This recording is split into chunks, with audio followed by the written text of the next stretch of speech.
Los tenemos aquí los trabajos. Los tenemos, no. Los tenemos en analógico. Físico. Ya nos olvidamos de lo... Y esto es bien interesante porque ya pasamos de una realidad analógica a una realidad digital. ¿No? Bueno, a ver, vamos a ir viendo rapidito, ¿sí? ¿Qué ha dibujado cada equipo? Empezaremos por acá. Empezaremos por ustedes. Muéstrenos su dibujo, por favor. Los demás les voy a pedir. Perdón, voy a hablar de otra gran desventaja de las competencias digitales de personas que no están acostumbradas, no saben inhibir también. ¿Qué significa lo que les acabo de decir? Que tienen la pantallita aquí y estoy seguro que por lo menos unas 3 personas de la sala con computadora tienen abierta más de una página de internet en este momento. Deben tener su WhatsApp abierto ahí, ¿sí? Que de hecho he escuchado sonar un par de páginas de WhatsApp, ¿sí? Así que les voy a pedir que cierren esa página de WhatsApp por respeto a quien les está hablando. O por ahí están revisando su Facebook también, ¿sí? Estoy casi seguro de que hay alguna persona que está revisando su Facebook o en su pantalla o en su celular, ¿sí? Desventajas, grandes desventajas también a los versus en procesos educativos. Ahora, les voy a pedir que nos concentremos en la realidad. De vuelta, volvamos a la realidad. Explíquenos su dibujo, por favor, Marcelo y Fede. No veo. Es que no veo sin lentes. No veo. Rapidito. Este diagrama está basado en el proceso de realizar un trabajo enfocado en un Proceso. Trabajo enfocado en el proceso. Correcto. El inicio de un problema, por ejemplo, está la persona pensando en el problema, ¿qué va a hacer? Y luego viene una revisión documental de lo que se quiere. Y luego viene el siguiente. Que ya Ya le cae el proceso, perdón. Ya le abrí el proceso. ¿Sí? Bueno, tenemos un proceso que es sistemático, Ajá. ordenado, paulatino, paso a paso. Tiene un inicio y tiene una concreción, una finalización. Con esas etapas, la sumatoria de esas partes va a ir haciendo que justamente el proceso se concluya. Entonces, es un trabajo que tiene que tener un orden secuencial, lógico. Por eso es el trabajo enfocado justamente en proceso o al proceso. Ahora, aquí cuando decimos trabajo enfocado en el proceso, y esto no te decirlo en algún lugar porque no está en las diapositivas, ¿sí? Trabajo enfocado en el proceso significa que el proceso es más importante que el producto. ¿Ya? No en el sentido de que el producto no importa, sino en el sentido de que el proceso tiene que estar muy bien hecho, muy bien elaborado, y tiene que ser participativo, ¿sí? Lo cual me lleva a la siguiente pregunta. ¿Fácil trabajar como acaban de trabajar? Sin mencionar detalles, o sea, ¿ha sido fácil dialogar, decidir qué van a dibujar, o ha pasado lo siguiente? Uno de los dos ha impuesto su criterio verticalmente, ¿sí? Y ha empezado a hacer la cosa sin necesidad de preguntarle al otro. No me digan, sí, eso ha pasado. No, o sea, fácil o difícil. Fácil o difícil. Fácil o difícil. Fácil o difícil. Fácil o difícil. Coordinamos. ¿Creen que es fácil que los estudiantes coordinen? No siempre. ¿Por qué? Tiempo, discrepancias. Puntos de vista. Puntos de vista diferentes. Él quería un muñequito durmiendo y yo quería un bombero. Luego dijimos, hagamos un muñeco bombero durmiendo. Y ahí es donde el trabajo en equipo, ¿sí? Y el proceso, justamente ese proceso se convierte en algo enriquecedor, ¿sí? Vamos a hablar de organización basada en equipos. ¿Quién muéstrenos?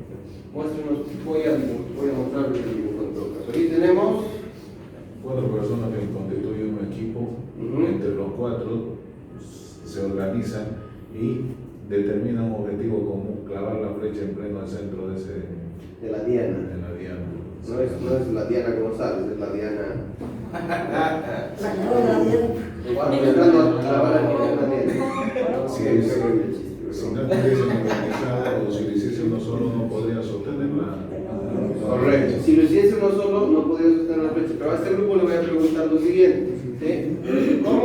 se ha organizado ese equipo, todos por igual han decidido lo que se iba a hacer, o ha habido alguna figura que ha tomado un rol más activo y participativo. En un trabajo en equipo. Por favor, perdón, les voy a pedir que mientras estamos en plenaria nos concentremos. Aquí. Ajá. Precisamente el trabajo en equipo se caracteriza porque hay una persona que dirige el equipo, pero los organiza de tal forma que todos hacen un trabajo conjunto. Correcto. A esa persona que organiza el resto, ¿cómo se le llama? Líder, Ahora, guía. el liderazgo hoy en día tiene las mismas características que solía tener antes. No. ¿Cuál será la diferencia en el liderazgo de hoy en día versus el liderazgo de hace tiempo? El líder de antes era la persona que imponía ideas, que Ya. ordenaba. Ahora un buen líder es el que guía y el que se nutre de las ideas de los otros y organiza. ¿Cómo se le llaman a esos dos tipos de líderes? Dictador. No. Eso es históricamente otro tipo. El líder autocrático es el que centra las decisiones en uno solo, ¿sí? Y el líder democrático. Hay un tercer tipo de liderazgo que se llama el laissez-faire, ¿no? Que es el líder que deja que todos tomen decisiones por su cuenta. Laissez-faire, ¿no? Bueno, vamos a hablar más adelante acerca de esos tres tipos de liderazgo. Perfecto. Y líder a conveniencia no existe. Bueno, eso sería otra clasificación. Es que esta clasificación de la que acabo de hablar es una clasificación que se ha hecho haciendo investigación sobre cómo se suelen organizar las personas para resolver problemas. Seguramente algunos líderes laissez-faire o algunos líderes autocráticos o algunos líderes democráticos son muy capos para hacer que las cosas se hagan para su conveniencia personal, pero es que no entra dentro de la categoría. O sea, no estamos hablando de un criterio en el que podamos agregar líder por conveniencia propia. Esa es otra categoría. Pero sí, hay gente que es muy capísima para lograr hacer lo suyo, ¿no? Vámonos allá, ya que les he visto conversando, me gustaría ver su dibujito, por favor. Permítanme. ¿A ustedes les ha tocado? Trabajo en red. ¿Cuál es el dibujo? Cuéntenos, explíquenos, por favor, explíquenos. Bueno, el trabajo que nosotros hicimos está mayormente como en un ciclo, ¿ya? Por ejemplo, lo que nosotros trabajamos fue en ventas de lote, lo cual el primer paso sería lo que tenemos el promotor, que eso vuelve nuevamente al gerente, del gerente pasa, si se da por ejemplo la venta, al contrato, nuevamente envían a través de redes lo que es la aceptación y al finalizar con la contabilidad, costo. Perfecto. Entonces aquí el trabajo red, perfecto, ¿sí? Tiene que ver con dos ideas, ¿sí? Trabajar con otras personas, parece mucho lo que acabamos de escuchar. Sin embargo hay un agregado, red. ¿Qué significa red en este contexto? ¿Qué es red? Una interrelación. Una interconexión. Y en este caso la interconexión no se da a través del Facebook o a través de WhatsApp, que es normalmente lo que las personas entienden cuando se habla de redes. Y aquí quiero hacer un agregado. Se da a través de la comunicación. Si hay trabajo en red, tiene que haber comunicación. Y esa comunicación la pueden posibilitar instrumentos como el WhatsApp, como el correo electrónico. Ya el correo electrónico está casi extinto, ¿no? Es muy romántico todavía el que escribe notas por correo electrónico, pero bueno, se utiliza más formalmente ahora el correo electrónico. Ahora, la mayoría de la gente utiliza el WhatsApp, ¿no? ¿Cuál es la desventaja de utilizar WhatsApp para mandar información? ¿Cuál es la desventaja de utilizar el WhatsApp? No es seguro. Tiene sus bajos niveles de seguridad, correcto, ¿sí? ¿Cuál más es la desventaja de mandar por WhatsApp? Se te friega el celular. No hay Rara vez la gente tiene, por ejemplo, la costumbre de sacar el backup, ¿no? Y la copia de seguridad también automática que se puede. Ah, Es que lo que pasa es que nos da paja, ¿no? Qué flojera, no, eso no, ni siquiera sabemos a qué les estamos diciendo que no, pero les decimos que no. La capacidad de Desde que seguir perdí, lo primero que No, pero es que el backup del WhatsApp no se guarda en el celular, se guarda en la nube, ¿no? Pero cuando lo guardas en la nube, también lo estás poniendo medio disponible para que alguien pueda reproducirlo, ¿no? Qué gran desventaja es mandar audios por WhatsApp.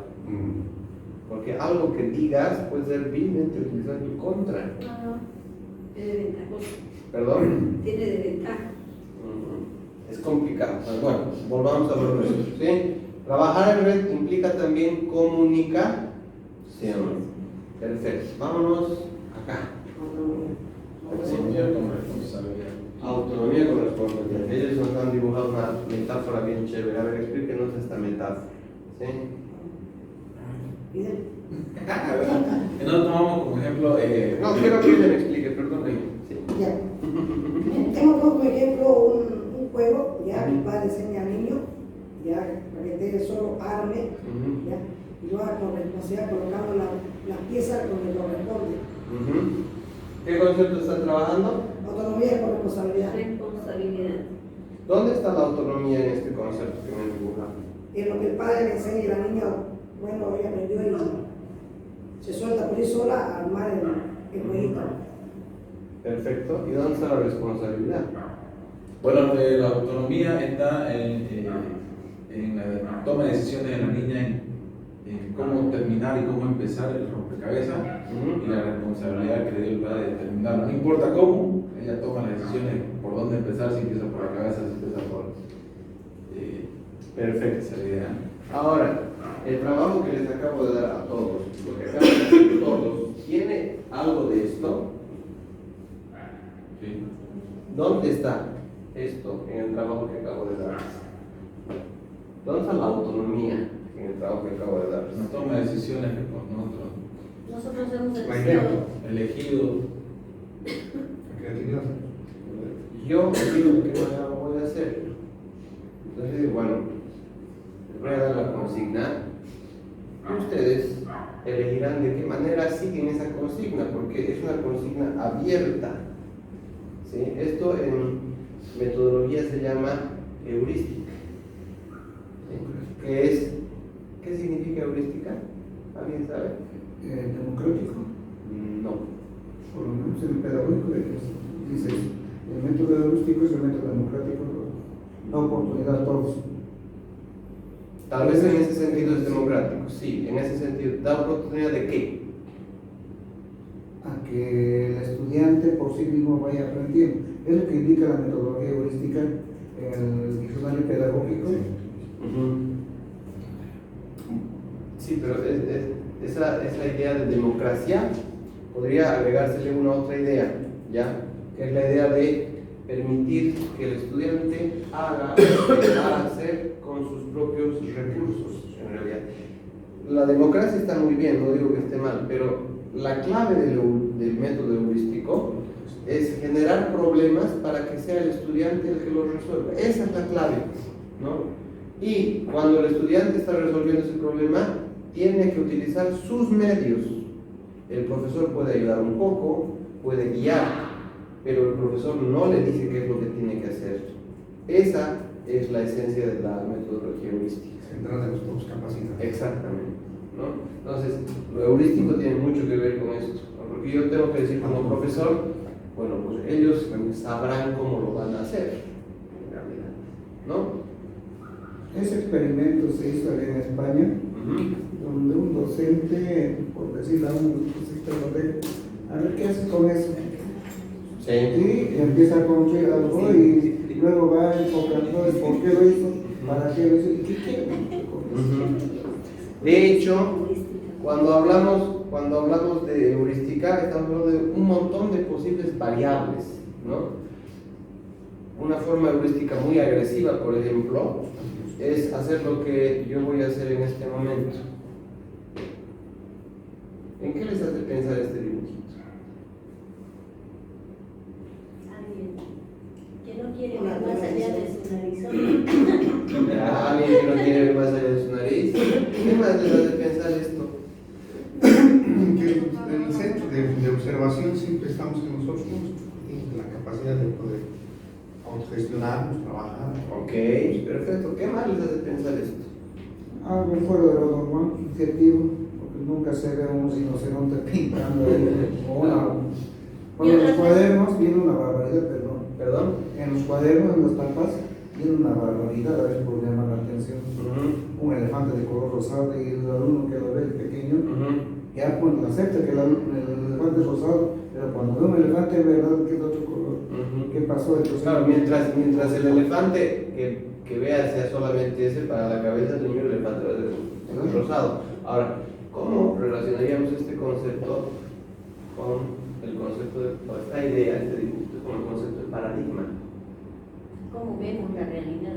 una nueva realidad. Estamos, de pronto a veces nosotros mismos nos tapamos hacia la realidad. Las múltiples interpretaciones que podemos tener. Los paradigmas están aquí afuera, o los paradigmas están aquí adentro. ¿Dónde están los paradigmas? Adentro. Afuera. A ver, ¿afuera o adentro? ¿Afuera o adentro? ¿Arriba, abajo, afuera o adentro?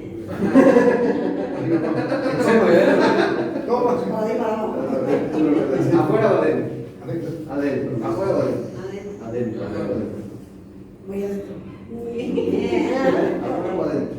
Es algo que tengo que conocer, enfrentar una nueva realidad. Correcto. En este caso, hay una cosa afuera, ¿no? ¿Sí? Bien. Un paradigma está a la mitad del camino, en realidad. Hay una parte del paradigma que nosotros no decidimos, ¿sí? Que tiene que ver con el modo en que nos han criado, que tiene que ver con el lugar donde hemos crecido. Esa parte del paradigma se llama realidad histórico-social. Porque no es lo mismo crecer en Santa Cruz que crecer en Potosí. O sea, me dirán, somos seres humanos, tenemos el mismo sistema nervioso, deberíamos ver la realidad con los mismos ojos, pero la realidad que ven los potosinos versus la realidad que ven los cruceños es distinta. ¿Sí? Ahora, esa parte histórico-social del paradigma, ¿sí? En determinado momento nosotros la volvemos interna. A eso Vygotsky le llama proceso de interiorización. ¿Y a través de qué convertimos esa realidad en algo interno? Dice Vygotsky, a través del lenguaje. ¿Ya? Esto no es nuevo para ustedes, ya lo han visto, porque han visto los fundamentos seguramente, ¿no? Ahora, ¿nuestro paradigma será perfecto? ¿Sí? ¿Qué dice aquí, por favor? Léamelo en voz alta. El El mapa no es el todo. ¿Qué significa esa afirmación? El mapa es una representación, no es lo físico, no es lo que se palpa, sino es una representación. Y al ser una representación, no necesariamente es exacta. Tiene sesgos. ¿Cuál es el sesgo de este pobre fulano? Eso es lo que está diciendo. Su cuerno. ¿Se les ocurre algún sesgo que podamos tener en nuestro paradigma del mundo? ¿Cuál es nuestro cuerno? ¿Cuál es nuestro cuerno? ¿Cuál es la cosa de nuestro paradigma que no nos permite ver la realidad tal como es? Prejuicios. Prejuicios. ¿Qué ejemplos de prejuicios? Ayer, Sociales, culturales. ayer hablábamos, por ejemplo, mucho del machismo, ¿no? Esto podría ser El machismo. feminismo también, acusaban otros Puede ser feministas. Depende de cómo lo veamos, ¿ah?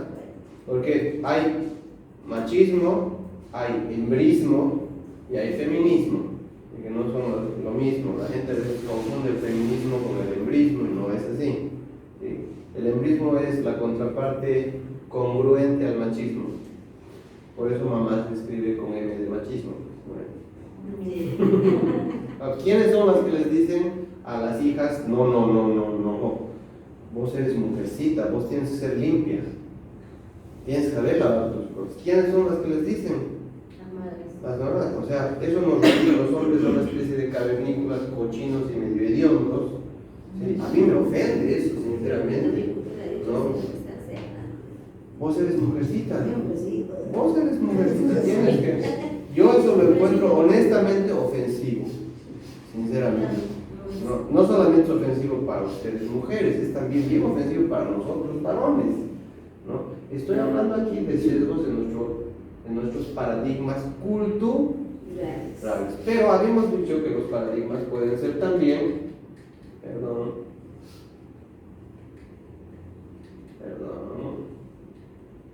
científicos, económicos, políticos o educativos. Lo que significa que la ciencia será perfecta.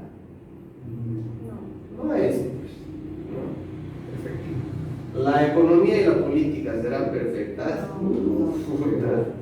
Estamos bastante convencidos de que no. ¿Y la educación será perfecta? No. Lo que significa que este pobre fulano puede ser un educador o un administrador educativo, con un sesgo en su forma de ver las cosas.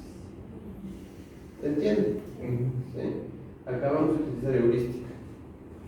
¿Sí?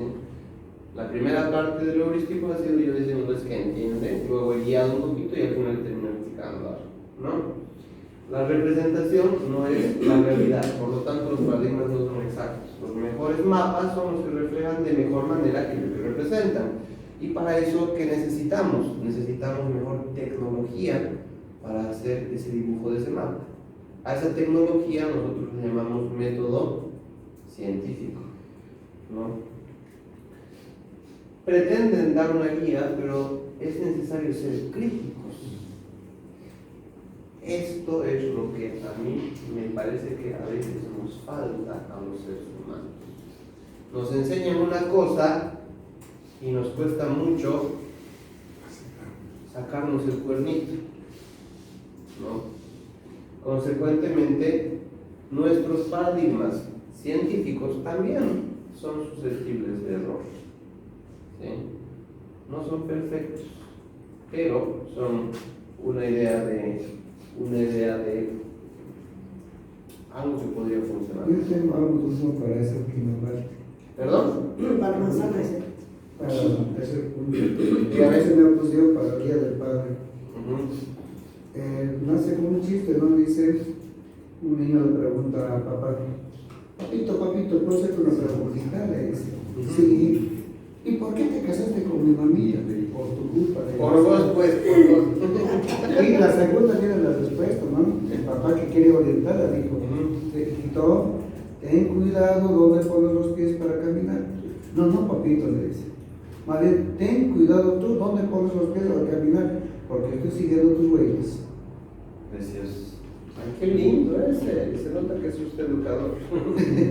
Muchísimas gracias. Enseñé con él esa partecita, pero la responsabilidad. Es que es cierto, nosotros que somos profesores o que aspiramos a hacerlo, somos paradigmas para otros, somos ese agente de transmisión paradigmática en la vida. En toda la forma de vivir, sea adentro, sea afuera. Porque no tenemos que ser antiéticos, no ser una cosa en casa y otra cosa afuera. Vamos a hablar del autónomo y lo heterónomo de la cuestión de la moral. De hecho ahorita vamos a hablar del que tiene un nombre de vino, así que no se preocupen. Vamos a hacer un pequeño descanso y regresando continuamos con el trabajo que vamos a salir. Les quería proponer una cosa, para que no les esté llamando yo, voy a poner una canción para llamarles. ¿Les parece bien? ¿Sí? Ya, está bien. Un rock pesado. Como si no esa música ya adentro. Ven y camina despacio. Vamos a hacer bien nuestro. Es un acondicional. Díganme ustedes de estas cuatro, ¿cuál? No así en voz alta, simplemente elijan el primero. ¿Cuál es la que más les llama la atención? ¿Cuál es la que más les genera para concepto de educar?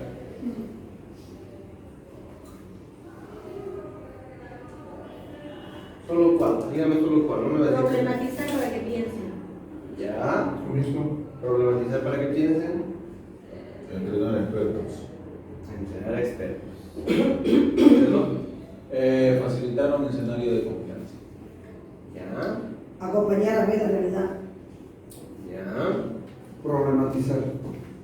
Problematizar. Problemática.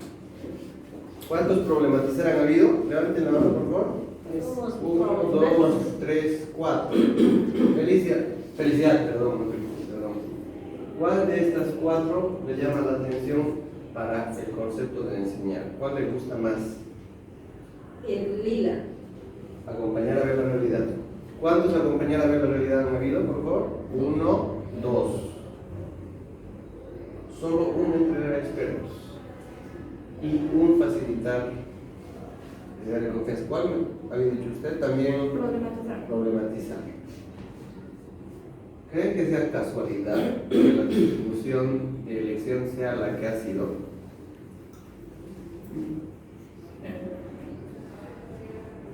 Los míos por propia experiencia. Escogió esta. Bueno, estas son concepciones que tiene cada paradigma de lo que es educar. ¿Ya? Ahora, vamos a ponerles nombre. ¿Ya? Esto ya lo conocen ustedes, pero les estoy haciendo un refresh nada más, ¿no? Conductismo. Cognoscitivismo. Hay muchos profesores cognoscitivistas acá. Y yo sostengo que eso no es casualidad. Ya les voy a decir por qué. Constructivismo histórico-social. 1, 2. Facilitar un escenario de confianza. 1. Humanismo. A ver, ¿cómo es nuestra educación tradicional? ¿De qué enfoque se da normalmente nuestra educación? Conductista. ¿Están de acuerdo? Normalmente nuestra educación es conductista. Actualmente no. Era. ¿Antes era conductista? Sí, hasta que llega la reforma de la 1565, Ya. empezamos con el constructivismo. Para hacer una evolución consistente de un constructivismo, pero el constructivismo de la reforma educativa del. ¿Cuándo es la del GONI? Así de La GONI, la 1565. ¿Qué año fue? El 95. 94. 94. Cuando Bolivia hizo el Claro, mundial. aparece en la Sí, el 94. La reforma educativa del GONI no es constructivista, es cognoscitivista. Ya lo voy a explicar por qué. ¿Ya? Perdón, pero estamos hablando no del modelo, cuál modelo está vigente, sino en la realidad, como docente, con 20 años de docencia y demás, veamos colegas que siguen siendo conductistas. No, tampoco. Ya les voy a explicar por qué. ¿Sí? Nuestros métodos son conductistas, pero nuestros objetivos son cognoscitivistas. ¿Sí? Y eso es desastroso. ¿Por qué es desastroso? Les explico. ¿Ya? Tenemos estas 3 teorías del aprendizaje. El conductismo se centra en ¿qué? En lo observable, en lo exterior. Un experto tiene que saber hacer cosas, ¿no? Eso tiene que ser un experto, ¿verdad? El cognoscitivismo se enfoca en el pensamiento, en el procesamiento. El constructivismo se enfoca en el lenguaje, pero no cualquier lenguaje, sino el lenguaje vinculado a nuestra sociedad y a nuestra realidad histórico-cultural. Y el humanismo habla de la importancia de la persona y del ser. Estos dos son los que tradicionalmente se han piñado, son los que se han peleado. El conductismo requiere comportamientos observables. ¿Sí? Por ejemplo, en medicina, ¿qué competencia o qué habilidad tiene que tener un estudiante? Dígame, por favor. Destreza con la mano. Destreza con las manos. Por ejemplo, en cirugía, Claro. ¿sí? Tiene que saber ejecutar con precisión un corte con un bisturí. Eso es algo observable y objetivo, ¿cierto? Pero si eso es un objetivo conductista, ¿sí? Yo lo mezclo con esto, ¿qué voy a hacer? ¿Cómo yo logro que ese estudiante de medicina corte bien?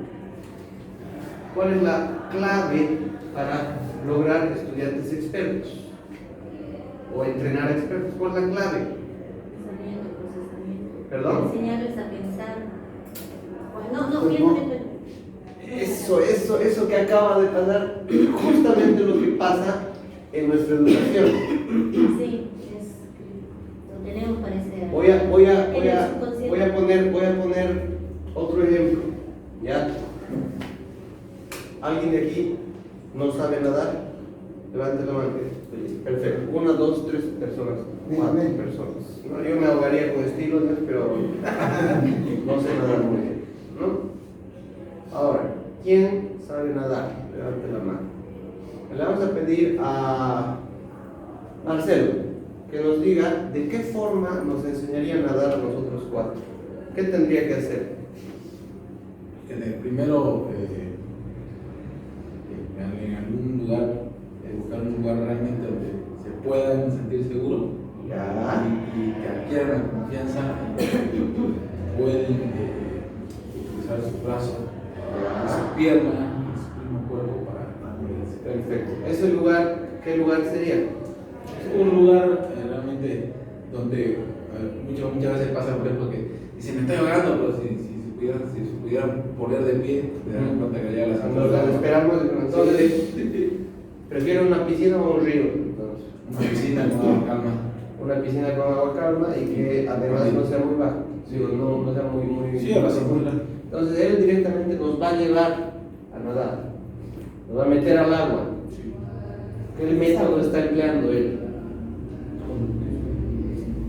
Conductista. Está utilizando la práctica, el ensayo. ¿Sí? ¿A alguno se le ocurriría darnos un manual? A Pedro, tal vez, o a Marcelo, o a alguna de las personas que ha dicho que saben nadar, se les ocurriría. Bueno, a ver. Este manual dice cómo nadar. ¿Sí? Perdón, voy a cerrar la pantalla. Este manual dice cómo nadar. Léalo. Y mañana vamos a tomar examen sobre. De aquí a 2 semanas, después de haber leído muy bien este manual, seguramente usted va a saber nadar. ¿Qué opinan de eso? ¿Es coherente? Imposible. Es absurdo, ¿no? ¿En nuestra educación se hace eso? En la educación tradicional. Se hace. Actualmente se hace eso. Se hace. Pura teoría, nada más. Nuestros métodos son conductistas. La repetición. Los animales que comen carne se llaman carnívoros. Los animales que comen carne se llaman carnívoros. Los animales. La repetición es un método conductista. Pero es una cosa diferente ejercitar en la piscina, repetir en la piscina, porque genera placer, es agradable y genera experticia. Cortar. Los cognitivistas quieren que pensemos. ¿Qué método hemos dicho hace rato que era cognitivista? El método heurístico. Qué chévere, pues que me hagan pensar, que no me digan se hace así, repita igualito que yo, repita igualito que yo. Eso han estado haciendo muchos años muchos agentes educativos, las instituciones. Con métodos conductistas hemos estado persiguiendo objetivos cognitivistas. ¿Me siguen? lo que acabo de decir. ¿Están de acuerdo con lo que acabo de decir? Sí. ¿Sí? Sí. Por eso es que la universidad resulta frustrante, porque los espacios de práctica son de este tamaño. Los talleres casi inexistentes. Algunas carreras más técnicas tienen talleres. ¿Sí? Medicina, por ejemplo, tiene espacios de práctica bien interesantes, ¿no? Y se forja el carácter en esos espacios también, ¿no? Porque ir al anfiteatro no es una experiencia muy satisfactoria al principio, ¿no? ¿Cómo ha sido su primera experiencia en el anfiteatro, doctor? Y fue, digamos, obligado, ¿no? Yo tenía que estudiar medicina y tenía que ir porque tenía que entrar. Pero le voy a contar de una compañera, cortito, yucra. La chica agarró, vomitó y se lo vomitó en el barbijo. Ay, qué asco. Y el docente le dijo, váyase, usted no sirve para médico. Hoy la chica es una excelente cirujana en Italia. Por supuesto. O sea, es que eso es precioso, ¿no? Einstein decía, el 10% o menos es talento, el 90% es práctica. El talento es importante, no es que no sea importante, pero lo importante es practicar. Eso a los conductistas les queda súper claro. ¿Sí? Pero, ¿cómo va a ser coherente que yo le pida a mi estudiante que piense solamente de la manera que yo pienso? ¿Entienden? ¿Ustedes han estudiado de memoria alguna vez? ¿De memoria? Sí, de memoria. Cuando estudian medicina. ¿Sí? Medicina, por todos La música de memoria. Yo tenía un docente que quería que memoricemos tal que estaba el libro. Y si no respondía como estaba el libro, con la coma y el punto estaba mal.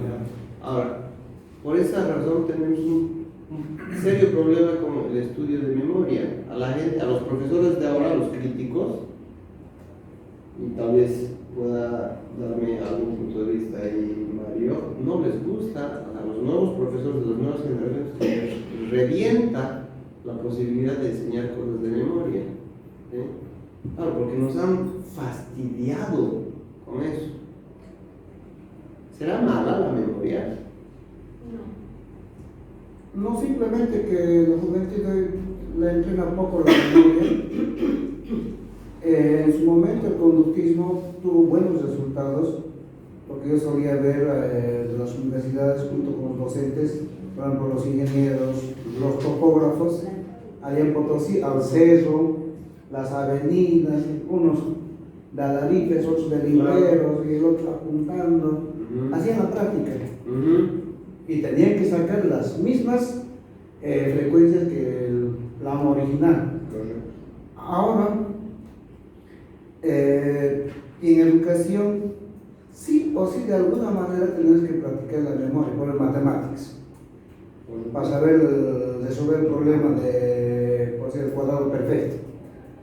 Entonces, sí o sí, el primer término al cuadrado más el doble por el primero por el segundo, para desarrollar el ejercicio que lo plantea trigonometría. Es que los procedimientos se tienen que aprender de memoria, no hay donde perderse. En medicina, también la tienen que aprender de memoria, los nombres científicos. Los procedimientos físicos y los procedimientos lógicos se tienen que aprender de memoria, o sea, sí o sí, no es Sí o sí. No es algo que tenemos que decir, no, como puedas. Y para eso la memoria hay que prepararlo, como un jugador prepara el cuerpo para estar prácticamente bien. Correcto. Repito, para que les adelante algo, así Yo estaba en Barcelona en un campo de rodillas y estábamos haciendo el primer trasplante de rótula, de cadáver. Y cuando en medio de la operación me dice, ¿y ahora qué hacemos, Pedro? No sé, si vos sos el que sabés, le digo, bueno, pero vos sos el que lee el libro, porque yo le decía tal libro, tal cosa. No, me dicen, ahora no hay libro, ahora hay que decidir. Entonces, me di cuenta ahí una cosa, que eso, hay cosas que necesitan el momento, capaz que todo el conocimiento, pero hay que hacer algo. Claro, y ahí se mezclan las dos cosas. Fíjense qué lindo ejemplo, porque ahí se mezcla una habilidad procedimental con un conocimiento teórico que me va a servir para decidir, ¿no? Porque no puedo decir solamente porque me tinca, tengo que decidir porque algo me va a hacer decidir coherentemente. Entonces ahí, no sé si lo han visto en Facebook, hay el médico joven autista, Sí. que recuerda todo lo que le enviaron y Sí, se entiende. ese video es espectacular, ¿no? Terrible, sí. Y mezcla mucho de estas dos cosas, Correcto. preciosamente, sí. Y le termino con el ejemplo, la mejor cirujana de la India, no sé qué, de parte de Ganga, no era médica. Empírico. Aprendió de dos ingleses expertos, ella como no esclava, sino como una chica que tuvo ese reflujo, ¿Cómo asistente? Ganga, no sé qué, la mujer que el otro día estaba. Interesante. Nunca fue médico y la reconocieron como médica. ¿Por qué? Porque cuando fue a la academia a visitar al centro donde ella estaba, no había los doctores, estaba ella operando. Genial. Qué precioso. Autodidacta. Pero es que ahora, y en realidad creo que nunca ha habido excusas para no aprender, pienso yo, ¿no? Pero ahora menos que antes, nunca, ¿no? Más recursos, más oportunidades. Bien, vamos a repasar rapidito. Hay algo que yo Sí. me admiro, y usted le decía hace un momento, antes tener un libro era un lujo, ¿sí? Y más si era un libro famoso. Hoy que tenemos la biblioteca virtual un montón, la juventud la que lee menos. No me gusta leer, Yo no estoy de acuerdo con esto. yo no lo veo, ¿Sabe qué es Wattpad? ¿Alguien sabe qué es el Wattpad? El La Wattpad. plataforma, sí. El Wattpad es una aplicación que utilizan adolescentes, sobre todo, que les permite leer y tener acceso a escribir también y publicar. Y eso se ocurre con yo acepto que algunos jóvenes estén interesados en la lectura, pero haciendo un estudio así detallado, en Latinoamérica es donde menos se leen los libros y hay un porcentaje elevado que muchos que no tenemos el hábito de la lectura y por ahí que... ¿Qué estudio dice eso? Perdón. ¿Qué es estudio de universitario y estudio que se llama? ¿Pero qué estudio es? Bueno, por decir, antes nos obligaban a leer obras en literatura. ¿Pero qué estudio es, Mario? Perdóneme que sea insistente. ¿Qué estudio es? Un estudio formal, literario. ¿Pero qué investigación ha dicho que en Latinoamérica estamos leyendo menos? Veamos la fuente. Sí. Yo creo que no recuerdo bien, pero he escuchado estadísticas y en Bolivia sería donde menos leen porque no tienen ese hábito y yo choco muchas veces con ese problema. Sí, pero perdón que interrumpa e Pero insista, no Mario. conozco, no se me se viene a la acuerda, mente ahorita. no se acuerda. No se me viene la empresa, la entidad esa que... Perdón, voy a interrumpir y es con el mayor de los respetos lo que le voy a decir. Es muy fácil hacer eso que está haciendo. Podemos asumir cosas desde algo que hemos escuchado de algún lugar o alguna referencia que hemos tenido hasta de nuestro sentido común. Sin embargo, tenemos que fundamentar, ¿no? Y en ese sentido, por eso y lo siento por el momento incómodo, pero es que es necesario. ¿Sí? No lo he hecho, perdón, para mañana. Por favor, eso necesito. Porque yo no doy lugar a eso, precisamente que nosotros como profesores del estudio formal Ajá. chocamos con ese problema. De hecho, la investigación actual habla del analfabetismo funcional, muchísimo. Es un concepto más contemporáneo. Hay mucha gente que sabe leer pero que no lee, ¿sí?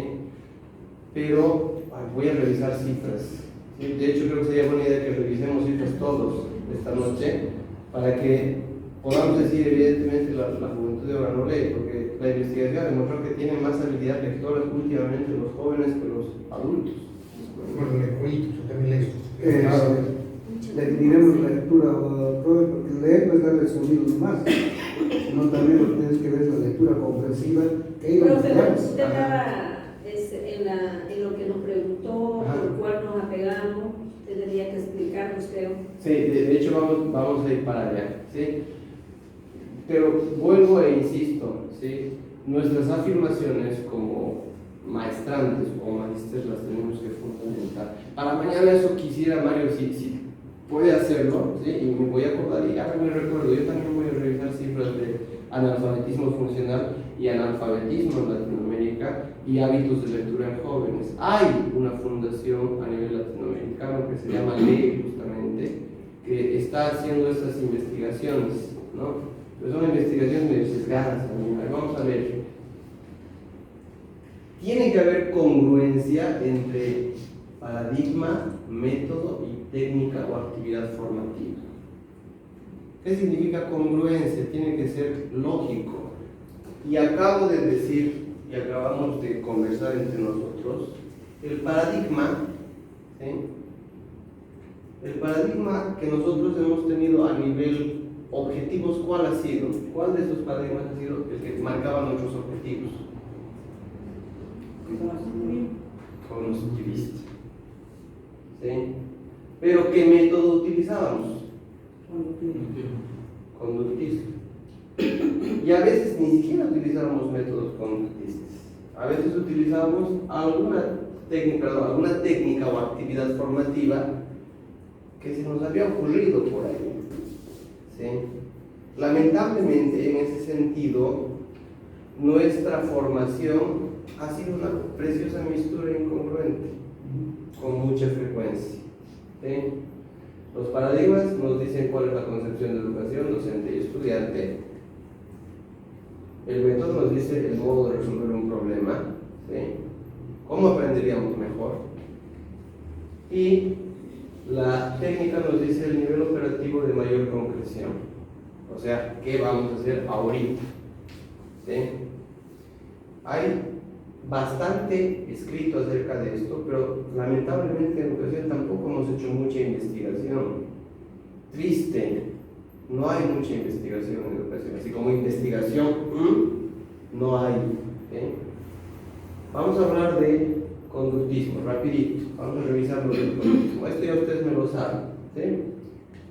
Ay, Jesús, María José. ¿Sí? El docente es en conductismo y tiene que ser un experto. El doble tarea complicada para el docente conductista, porque tiene que ser experto en lo que está enseñando, pero eso no es suficiente, tiene que ser experto también en el modo de enseñar. ¿Sí? ¿Han tenido alguna vez algún docente que era muy experto en lo que estaba enseñando, pero que no sabía enseñar? ¿Sí? Sí. ¿Qué pasaba con ese docente? ¿Lograba enseñarnos? No. ¿Por qué? Porque No tenía técnica. no tenía la didáctica para enseñarnos. No tenía como el arte, ¿no? En realidad el método, ¿sí? Hay docentes que son muy desarrollados a nivel de las competencias, pero su capacidad de enseñanza no es muy apropiada. ¿Qué fue? Dios mío. Adelante. Los estudiantes son estudiantes que hacen, ¿sí?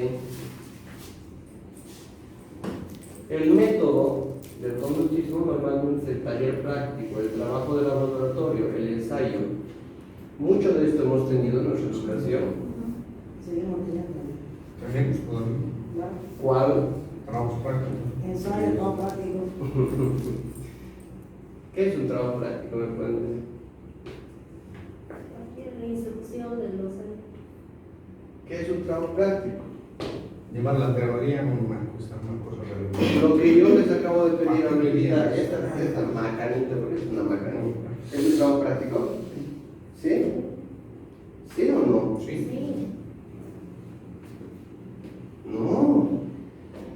Dice trabajo. ¿Qué es lo que ha hecho que es un trabajo práctico? ¿Por qué me están diciendo que es un trabajo práctico? Que nosotros hemos aplicado lo que hemos visto. Lo hemos aplicado y lo hemos intentado representar. ¿Y es un trabajo práctico? No, sí, porque no tiene, digamos, pautas, ¿no?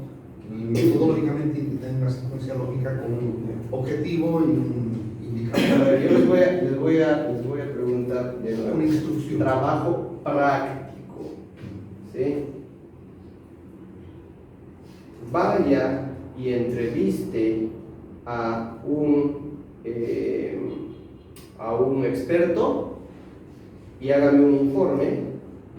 A o B. Usted construya un modelo de lo que estamos trabajando ahora. ¿Cuál le suena más a trabajo práctico, el primero o el segundo? ¿Cuál? ¿El primero o el segundo? El primero. ¿Por qué el segundo? Porque vaya y construya a partir de una instrucción, hay un método. Hay un hacer. Sí. No tiene pauta. ¿Perdón? No tiene seguimiento, no tiene pauta, le digo. No, hacer un trabajo como todo lo que estamos en el laboratorio, claro. Porque hemos aprendido ahora llevarlo a la práctica. Supongamos que yo les voy a dar el manual y les digo, bueno, aquí está el manual, léalo y construye. Ya, ahí está la pauta. ¿Ahí es más práctico? ¿O no? Sí. ¿Por qué le parece más el primero un trabajo práctico?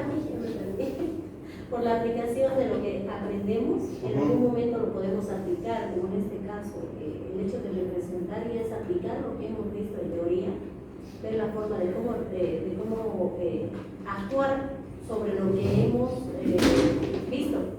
Ya. Perdón, Adelante. dice esto. No estuviéramos en la docencia confundiendo un trabajo teórico entre un trabajo práctico, Gracias. porque el trabajo práctico es el de campo. Gracias. Agronomía, Exacto. ingeniería, el trabajo práctico del campo. Exacto. Y el trabajo que nos asignamos, o que asignamos nosotros a leer un libro, sigue siendo teórico, porque voy a mostrar teóricamente. Gracias. Exactamente. Gracias, Mario. Y estamos llenos de trabajos prácticos como ese. Teóricos. ¿No es? Claro, a eso les decimos trabajo práctico. ¿Por qué? Porque el estudiante está escribiendo. Y como él está haciendo, se supone que por eso es práctico. Esto no es práctico. O sea, no estamos haciendo realmente algo concreto. Estamos teorizando. Lo que acaban de hacer es un objetivo. Representación gráfica, sí. Claro, es teórico. Eso que ustedes me han hecho es teórico. ¿Dónde está lo práctico? Tal vez en escribir, tal vez en dibujar, tal vez por ahí. Porque a mí me cuesta dibujar. Ya, de pronto esa es una habilidad técnica, digamos, ¿no? Pero el objetivo mismo del trabajo es teórico, ¿sí? En cambio, hay otro tipo de objetivos que se llaman objetivos procedimentales. ¿Sí?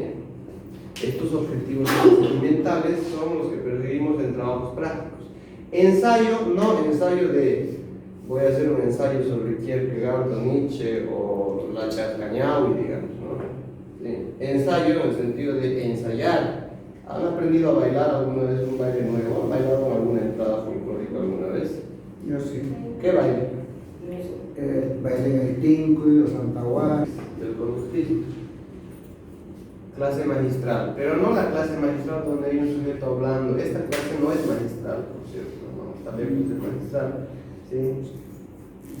La clase magistral conductista es una clase donde hay una persona que les dice cómo hacer las cosas, luego hace, ¿sí? Y luego supervisa. Pero no es más un monólogo. Es que esa es una clase magistral conductista o cognitivista. Eso que acabo de decir, un profesor, cállese, escuche. Eso es más conductista o cognitivista. ¿Cuál es? Eso es absolutamente cognitivista. Entonces, la clase magistral que nosotros conocemos no es la clase magistral conductista, es la clase magistral cognitivista. Por eso es que está así. Claro. ¿Sí? Mnemotécnicos, porque nos ayudan a memorizar. ¿Sí? Taller o laboratorio. ¿Sí? Experimentación dirigida, juego de roles, dramatización. ¿Han hecho alguna vez dramatización en sus colegios, ¿sí?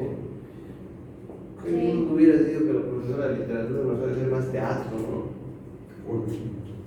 En lugar de hacernos leer y resumir capítulos. Las famosas dinámicas, ¿no? ¿Qué? Las famosas dinámicas. En psicología yo mucho de los juegos de roles, por ejemplo, para habilidades de entrevista, los entreno a mis estudiantes y les digo, a ver, entrevísteme. A ver, sí, aquí está el modo en el que tiene que hacer la entrevista, le hablo, perfecto, siente, entrevísteme. Entrevista. Claro, sí. ¿Para qué les hago eso? Para que cuando les toque ir al campo de verdad, por lo menos tengan una referencia de cómo se hace, se acuerden. Pero si les hago la pura explicación, la entrevista se hace A, B, C, de esta forma, listo, pasamos. ¿Tendrá sentido? No tiene sentido. No. Repetición, ejercicios, tareas, ¿sí? Los que saben tocar un instrumento musical, ¿quién sabe tocar un instrumento musical aquí, por favor? Por supuesto, ¿qué instrumento? Violita nomás. ¿Guitarra? Acordeón, teclado, Genial. flauta, Claro. ¿Qué instrumento, Mario? Guitarra más ante todo. Guitarra, yo también toco un poquito de guitarra. ¿Alguien más? También guitarra. Guitarra, ¿no? Los guitarreros Ya tenemos tenemos que... 3 ahí. A ver si podemos tomarnos una cerveza gratis en algún lugar. No, yo he tomado como esa noche yo no- Los que tocamos un instrumento sabemos lo precioso que es practicar algo por primera vez y repetirlo, y repetirlo, y repetirlo, y repetirlo hasta perfeccionarlo. aún repito para sacar bien los acordes. Sí. En esta práctica real, en la repetición, hay placer. En la práctica cognitiva, ¿hay placer? Menos. Es menos gratificante.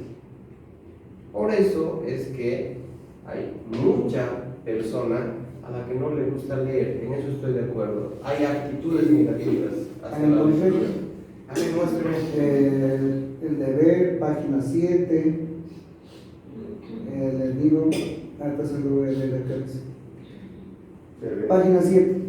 3 de cada 100 bolivianos leen los libros anualmente. Ya. Este es del 28 de marzo de 2014. 5 de cada 100 bolivianos tienen el hábito de la lectura diaria. Del 2018, la razón. Hábitos de lectura. Y acá nos traemos Hoy es el libro. ahí estamos. Perfecto. Ese que acaba de mostrarnos Mario, ¿es una exploración científica o no científica? Depende de la fuente de donde sacas información. Si está aplicando estadística, Si la fuente hay que ver de dónde No sale esa información. científica, porque solamente da datos y no hay No, interpretaciones. la fuente lo pone la ropa. No hay conclusiones, no Sí, hay porque de hecho, fundamentación. De hecho, cuando sale en prensa una información, sí la podemos considerar medianamente confiable. ¿De dónde sacó esa Sí. fuente?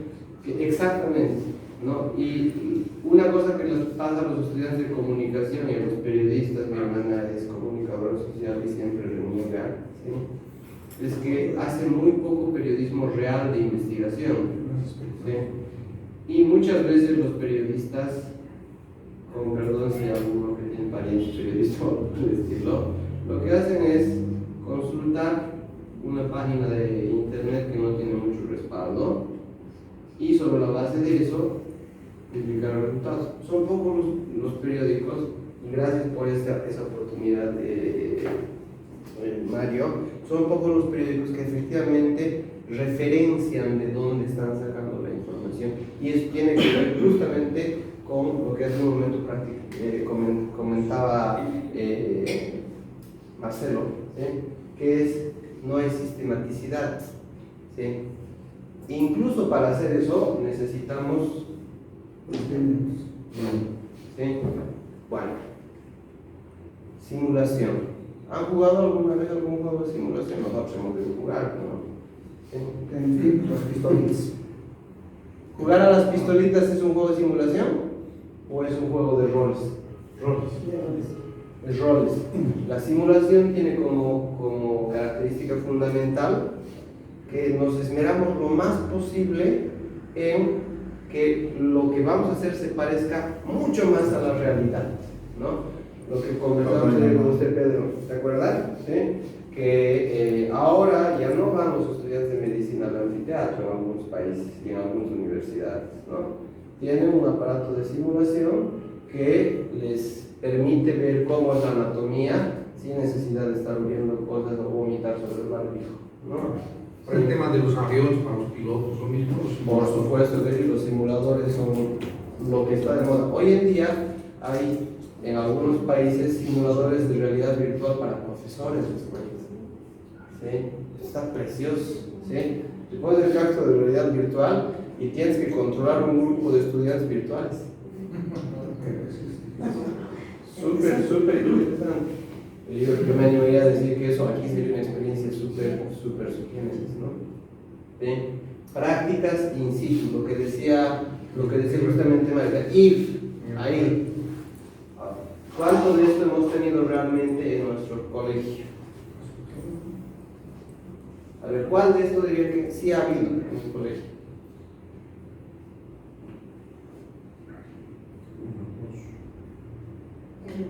Esto quizá un poco. Les han hecho aprender La tabla de aprender de uno. Y además, en medicina, Momo, Pau, motor, ¿Qué más hemos tenido? Y los mnemotécnicos, yo me animaría a decir que son además más cognitivistas, pero bueno. Sí, hemos practicado eso con estudiantes. Repetición de tareas. En matemáticas, ¿no? En el laboratorio también teníamos en los colegios. Les encanta incluso a otro tipo de materias que no viene al caso, vaya y copie todo lo que estamos haciendo aquí, vuelva a copiar y vuelva a copiar. Eso de copiar, ¿no? Bueno. El conductismo entonces, bien entendido, es bien chévere en realidad. Tiene muy mal publicístico el conductismo. Perdón, es que no hay un método que sea meramente conductista o meramente cognitivista. Necesariamente. En teoría,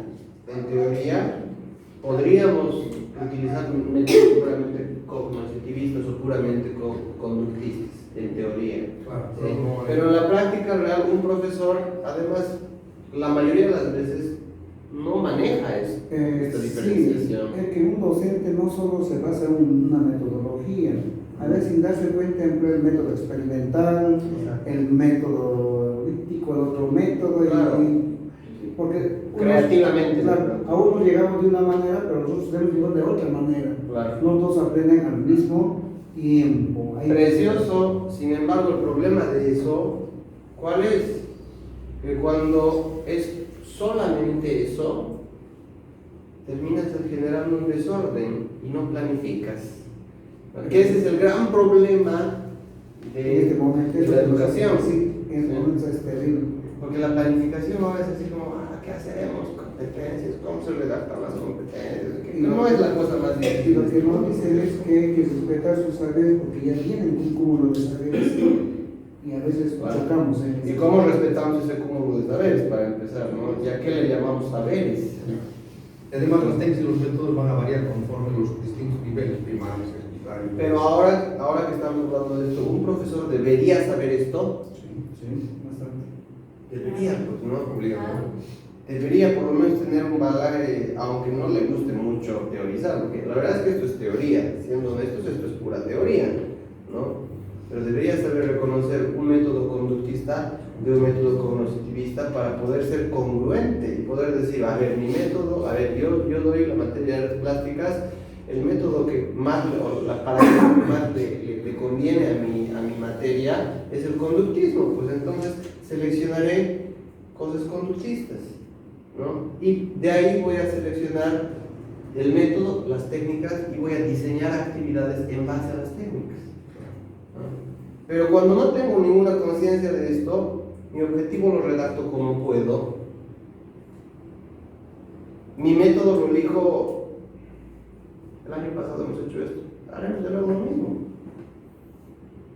Y mis actividades ni siquiera son actividades, son yo otra vez hablando, monologando, ¿no? De ahí los dos aprendizaje centrado en el docente y el aprendizaje centrado en el alumno, o sea, el cognitivista y el otro que es el conductista. Ahora, es que no está claramente definido, pero en la práctica es así. No, en la práctica todo se mezcla. Perdón, ¿por qué te digo? Porque ahorita los modelos que están manejando en las universidades, la educación por competencia, te dan toda la competencia para la unidad 1, los aprendizajes, los temas, los métodos, los técnicas que vas a utilizar, ¿no? Y complementariamente las actividades en aula y fuera del aula, cuál es el tema de las plataformas, ¿verdad? Entonces, y ahí miras y vas analizando y muchas veces te viene el paquete hecho, porque hasta incluso el PowerPoint que no lo has hecho tú, todo te entrega, eso tiene que dictar el profesor, vaya. Sí, que es una estupidez. Es una estupidez. Pues. Yo estoy totalmente de acuerdo con que eso es una estupidez. Sin embargo, ¿sí? Es que ahí hay un problema. Y ese es inductivista. El método por competencias es el primer método transteórico que ha habido, o sea, que se supone que pone en una bolsa al conductismo, al cognitivismo, al constructivismo y al humanismo. No es malo, no es una belleza. El problema es que no sabemos planificar y no tenemos conciencia de estas cosas. Porque cuando tenemos conciencia de esas cosas, decimos, a ver, ¿qué vamos a hacer hoy día? ¿Qué vamos a hacer hoy día? Hoy día vamos a aplicar una lógica de competencias procedimentales, entonces yo no tengo por qué hablar, que los estudiantes hablan, y no me voy a tener miedo, y no voy a tener miedo de perder el poder, que ese es un tema en el rol docente. Nos da miedo perder el poder. No tiene nada que ver con los paradigmas científicos, sino con un paradigma cultural. Y sigue siendo ese paradigma, yo soy el dueño de la... Muchas veces eso va cambiando, el chip va Mi cambiando. materia. Dígame, Mario, ¿su forma de enseñar ha cambiado desde que empezó hasta ahora? En el proceso. Constantemente, yo creo. Eso. Una clase por otro día no es igual. Es que, y es eso justamente lo que habría que hacer. Le voy dando dinamicidad, una Claro. cosa Y cambiar el chip, en realidad, Sí. porque es mi actitud. Y el estado de ánimo también determina mucho. Por supuesto que sí, pero sobre eso Ya está chupado. está mi planificación, ¿no? Y él, como es director, tendrá mucho más de planificación que la mayoría de los profesores. Además, sí, en aquel sentido. ¿sí? Mi agenda institucional. El docente cognitivista, ¿cómo es? ¿Cómo era el docente cognitivista? Era Experto. experto. En cambio, el docente cognitivista es problematizador. ¿Sí? No es de los que busca problemas, sino es de los que a los estudiantes les da problemas, ¿no? Les genera dudas. Un profesor mío de filosofía que yo tenía, que era de esos capos que uno no entiende mucho de lo que dicen, me decía, Iván, es que el buen docente no es el docente que da respuestas, el buen docente es el docente que deja a los estudiantes con dudas. Y yo no entendía de lo que me estaba hablando, ¿no? Hasta que he empezado a entrar en educación yo y me he dado cuenta de que es cierto, pues, ¿no? Es muy lindo salir con dudas, ¿no? Es muy lindo lo que acaba de pasar entre Mario y yo, porque cuando hemos tenido ese momento que para algunos quizás ha sido hasta incómodo, él se ha motivado a hacer algo. Y mientras ahora estaba buscando, no lo he visto. ¿Sí?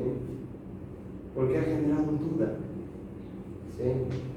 Docente problematizador. El estudiante, entonces, es un estudiante que piensa. No es un estudiante, además, que aparte de pensar, investiga. ¿Sí? El método, la problematización. Y ahora hay una serie de enfoques en educación que son enfoques, por ejemplo, basados en los problemas. Busquen lo que se llaman los ABPs, ¿no? Los aprendizajes basados en problemas. Es un método que tiene pasos, no es solamente decir, a ver, resuelvo, hay que desarrollarlo sistemáticamente. El método heurístico, ya lo hemos mencionado, la lluvia de ideas, ¿sí? Qué bella es la lluvia de ideas. Porque este brainstorm se usa mucho para el árbol de problemas, ¿no? por ejemplo, ¿sí? En realidad la lluvia de problemas sirve muchísimo para esto, digo, la lluvia de ideas para esto, ¿no? El uso de analogías y metáforas.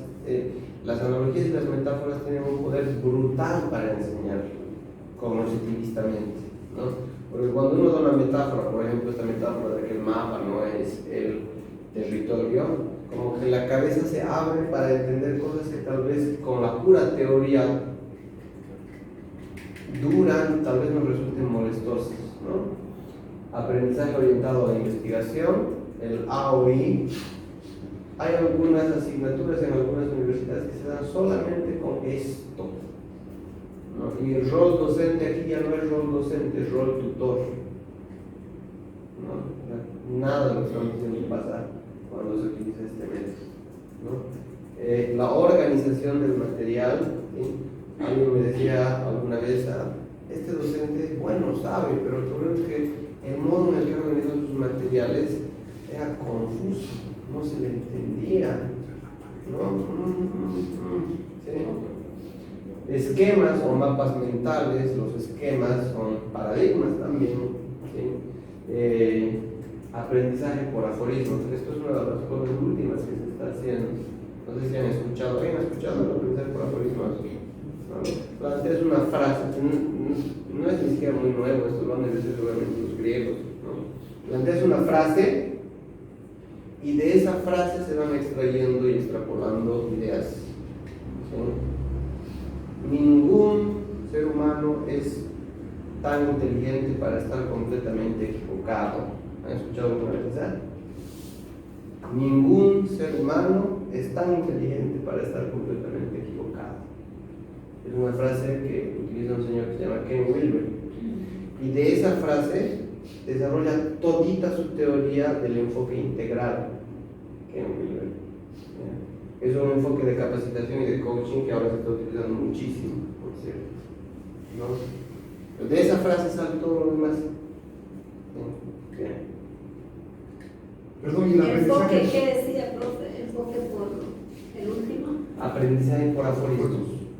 Perdón, y el aprendizaje centrado en proyectos, ¿es el mismo que problemas? No, en el constructivismo histórico-social.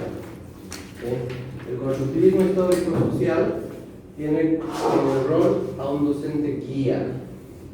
Me gusta esta forma, ¿no? ¿Qué está haciendo este señor aquí? Está guiando. Está acompañándole, ¿no? Para proporcionarle seguridad, para corregirle, no, cuidado, si te caes, te consuelo, venga, vuelvas a subir, ¿sí? No le está diciendo, a ver, página 1, pedaleando, digamos.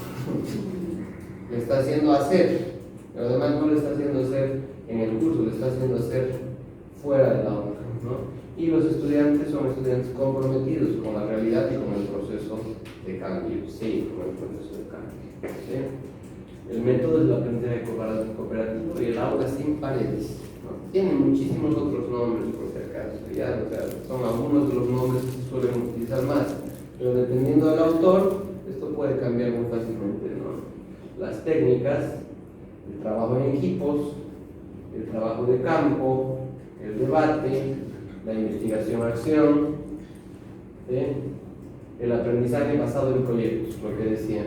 Perdón, este es lo que están usando mucho con el tema de la responsabilidad social universitaria, ¿no? Por supuesto. ¿Sí? El anterior módulo que hemos estado con la profesora. Que además es lo más congruente. ¿Sí? Los ¿cómo es? Proyectos socioproductivos como los PSPC, los proyectos socioproductivos comunitarios, que es el ejemplo arquetípico del aprendizaje basado en proyectos. ¿Sí? ¿Cómo es? ¿Me pueden un poco refrescar la memoria? ¿Cómo es un PSP? ¿Cuál es el procedimiento para hacer un PSP? Se reúne toda la comunidad comprometida, un director, profesores, junta escolar, junta vecinal, padres de familia, para abordar un tema que sea preocupante del momento. Y luego vamos distribuyendo ya los roles, quién sabe qué, exactamente, y todos están comprometidos. Primero se reúne entonces la comunidad. Claro, se organiza. Pero a esa comunidad hay que agregarle a un agente que a veces es olvidado, las instituciones vivas. Se toma en cuenta, se invita algunas veces. Sí. El problema es justamente lo que acaba de decir Mario. Claro, el papá y la mamá seguramente tienen ideas de los problemas de la comunidad. Sí, deben tener. Y plantean.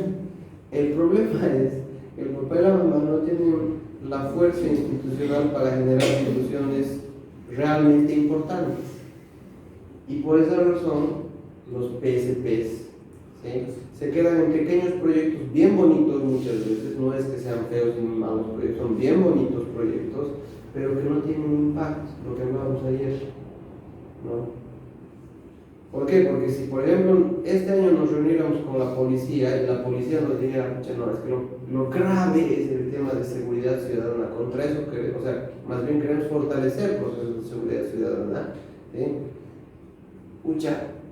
Trabajaremos con la poli este año, pues, ¿no? Y haremos un proyecto reproductivo comunitario enfocado en seguridad ciudadana, pero con la policía. Y que la policía venga y nos sensibilice a los chicos, porque el profesor, hablando de seguridad ciudadana, no suele tener mucho impacto sobre el estudiante.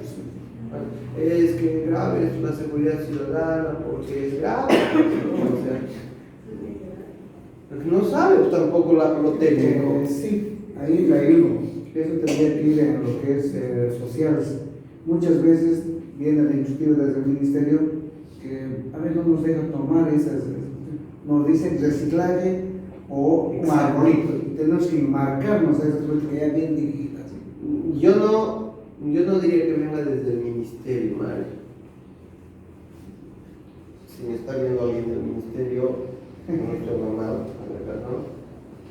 Yo diría que viene de algún yunku, Sí. de una distrital. Son malas copias, normalmente. En un momento hablamos, ¿no?, de lo que es pluralidad con un docente acá, de los agentes operadores que Dios mío le entienden, pero no salen con sus cosas. Exactamente. Y es uno que se encarga de traducir la ley de educación y hacerla operativa, pero la hace mal operativa y le quita libertad al profesor, a la profesora, al director, a la directora para generar proyectos que sean congruentes. Y no hay diálogo entre la comunidad y las instituciones vivas y la escuela, o en este caso la universidad, ¿no? Hace poco estaba en una reunión de acreditación de mi universidad y decían, no, es que tenemos que cambiar las mallas curriculares. Sí, tenemos que cambiar las mallas curriculares, es importante cambiar las mallas curriculares, ciertamente es importante. ¿Cómo vamos a hacer para cambiar las mallas curriculares? Y el experto, espero que nadie de mi valle esté viendo esto, el experto, ¿sí?, nos dice, nos reuniremos. ¿Quiénes nos reuniremos? Los docentes. Perfecto, los docentes. ¿Pero alguien más? No, los docentes no más. Los estudiantes. La comunidad. Los estudiantes también deberían participar. Pero más que los estudiantes, las instituciones que saben de las necesidades de la sociedad. Por eso es que no cumplimos con el encargo social. Porque no están involucrados. Claro, pues no, porque... Y por eso es que salir de la universidad recontra hermosamente teóricos, pero cuando vamos a trabajar nos encontramos con que la realidad es otra, ¿no? Las ONGs. Y este método bien aplicado sirve, pero aquí tenemos que flanquear varias dificultades a la flojera de las instituciones, porque a veces no vienen las instituciones, a veces también la flojera de ciertas autoridades, porque hay autoridades que por comodidad prefieren decir, no, mejor ni les como bailar porque ni vienen. Prefieren sentarse en su cargo. Pero por eso también cayó muchas veces de sus misiones y misiones institucionales en las universidades. Que somos unas Kilometrales, inentendibles, inalcanzables, irrebuscables. Yo a veces cuando paso por una institución con toda una tecnología, un trabajo que tienen que hacer en minutos, una semana, un mes, y correcto. Eficacia tal vez eficiencia no está ahí. ¿no? Este es el método que se tiene que incorporar en el camino para test de Weisstein. Es para la materia justamente metodología, por ejemplo, para una universidad, para trabajo social, con la que Este método que es tan bello. investigación, acción. acción, investigación. Correcto. Que es retroalimentación justamente, ¿no? Y que es el método para los procesos educativos, y en ciencias sociales debería ser el método que más dominemos. Y este viene desde la década del 70. No es nuevo, es antiquísimo. Y es cualitativo además en su gran parte. Esto es parte fundamental de la época de la planeación. Justamente, el problema es que durante los últimos 15 años la metodología de la investigación ha empezado a orientarse más a los diseños cuanti, y los diseños cuanti además que ni siquiera son muy bien entendidos, porque tendremos pues en Bolivia unas 50 o 60 personas que manejan realmente estadística analítica bien, ¿no? Son capos, sí. Que son capísimos, pero otros que hacen lo que les ha dicho el experto y que tienen el número, la fórmula, pero no saben qué significa. Es lo que pasa mucho con que trabajan con la parte procedimental, o sea, sacan el resultado, pero no saben cómo lo sacar. En matemáticas pasa eso con los chicos. Exacto. Ahora en el calculador, y háganlo. Y yo pasé un papelón cuando estaba en mi examen de grado para profesor, me pregunté estadística, o sea, la curva, de campana de Gauss. Pedí, señor presidente del tribunal, para abreviar, ¿puedo utilizar mi calculadora? No. Usted va a ser mi colega, va a ser su profesor, desarrollo. Muchos desarrollan todo lo que daron y todo el mundo mira, y cuando yo salgo cansado, porque tuve 3 defensas por entonces, viene como lo mismo, Mario, no te preocupes, entras adentro, te la propia, Vaya a comprarse después de hacer padecer ahí delante de gente que no conocía. Pero es que es tan importante saber los procedimientos y cómo llegamos a los resultados. Es que muchos investigadores utilizan los programas de procesamiento estadísticos, los SPS, los EPINFOS, los software libres de investigación cuantitativa, pero los utilizan de memoria. No saben qué significa su numerito. Solamente saben que de 0.05 para arriba es estadísticamente significativo, y de 0.05 para abajo no es estadísticamente significativo. Y con eso ya tienen, ¿no? Pero le pides que te explique eso en términos de cómo se ha sacado ese resultado y no tienen la menor idea, ¿no? Esto es un dibujito que a mí me gusta mucho. ¿Sabe alguien qué es el dibujito? No, una capilla. El dibujo de la Capilla Sixtina de... Como dicen en la cópula, ¿no? La cópula es más divertido. No, perdón. En el periódico. Nos están grabando, Marcelo, que comprenda que... El docente en el humanismo es facilitador. ¿Sí?